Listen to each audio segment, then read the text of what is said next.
Il est 8h sur Studio Qualita à Jérusalem, 7h sur Radio J à Paris. Bonjour à tous et bonjour à toutes. Olivier Granilic au micro pour le premier rendez-vous avec l'actualité israélienne de ce matin. Et ce matin, c'est Binyamin Netanyahou qui a fait des révélations hier.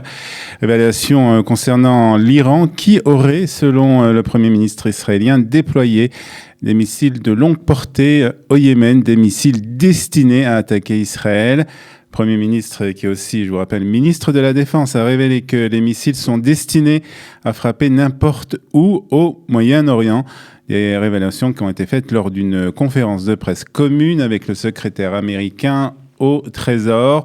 Nous voyons l'Iran comme la plus grande menace pour la paix, la stabilité et notre sécurité, a ajouté Binyamin Netanyahou. Il a également remercié les forces américaines et l'action du président américain Donald Trump pour l'augmentation des sanctions et des pressions contre l'Iran, les qualifiant d'utiles et de très puissantes. Et justement, parlant des Américains, le conseiller principal de Donald Trump, Jared Kushner, a rencontré hier à Jérusalem le Premier ministre israélien Binyamin Netanyahou, ainsi que le président, et c'est une première, le président du parti Kahol Lavan, en présence d'autres responsables américains et israéliens. Parmi ces responsables, il y avait le député Yair Lapid, donc le coéquipier de Benny Gantz à la tête du parti Kahol Lavan, ainsi que l'ambassadeur américain en Israël, David Friedman, le conseiller spécial de Donald Trump pour les affaires iraniennes et d'autres responsables israéliens. Un responsable du parti Kahol Lavan a indiqué que les partis ont discuté de l'alliance stable et des relations solides entre les États-Unis et Israël, ainsi que de l'évolution de la situation dans la région. Il n'y a aucun progrès dans nos discussions avec Netanyahou. C'est Benny Gantz qui a fait cette déclaration hier après une rencontre et après un entretien entre le président donc du parti Kahol Lavan et le Premier ministre israélien et chef du parti du Likoud. Cette rencontre a eu lieu dans le cadre des tentatives de Benny Gantz pour former un nouveau gouvernement. Un parti au pouvoir depuis plus d'une décennie refuse de tenir un débat de fond sur des principes de base auquel aspire la majorité du public, a déclaré Benny Gantz. Nous serons à l'écoute des petits partis, mais nous ne leur permettrons pas de dicter tout l'agenda national, a ajouté aussi le président du parti Kahol Lavan. Et toujours dans le cadre donc justement de ces pourparlers, Benny Gantz a rencontré hier les dirigeants du parti Avoda Gesher, Orly Levi Abekassis et Amir Peretz. Ce dernier a affirmé qu'il sera possible, d'après lui, de s'accorder avec les partis orthodoxes pour former une coalition. Ils ont aussi exigé des principes de base pour définir un gouvernement orienté vers la solidarité et l'espoir social. Ils ont par ailleurs aussi demandé à participer à l'élaboration d'un nouveau budget en vue notamment de réforme du système de la santé, de la sécurité, de l'emploi et du logement, ainsi que d'une augmentation des budgets des ministères de l'éducation et des services sociaux.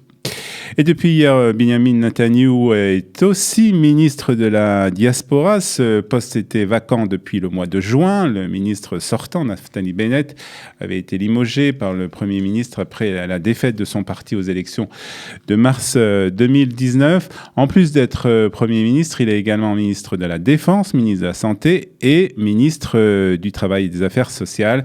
Un poste qu'il a endossé au mois d'août dernier après la démission de Chaim Katz, qui était à la tête de ce ministère et qui a été soupçonné de corruption.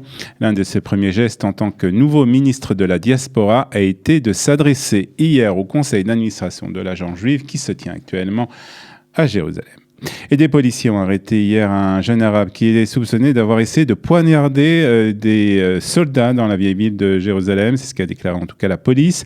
Un suspect a été arrêté après une brève poursuite dans la vieille ville. Il a tenté de poignarder un groupe de soldats de la police des frontières près de la porte d'Hérode. Les policiers l'ont attrapé dans le quartier musulman près de la porte des Lions, ont ouvert le feu et l'ont blessé à la main. Il a réussi à s'échapper, mais il a réussi à s'échapper dans une maison voisine où des agents l'ont arrêtés. Et puis, une triste nouvelle pour ce soldat, Eliezer Ashkenazi, ce soldat israélien qui avait été porté disparu hier matin et qui a été retrouvé mort dans sa ville natale, à Kfar Saba, à l'issue de 24 heures de recherche intensive. Tsahal a refusé pour le moment de commenter officiellement les causes possibles de ce décès, mais l'armée a ouvert une enquête sur les circonstances de sa mort.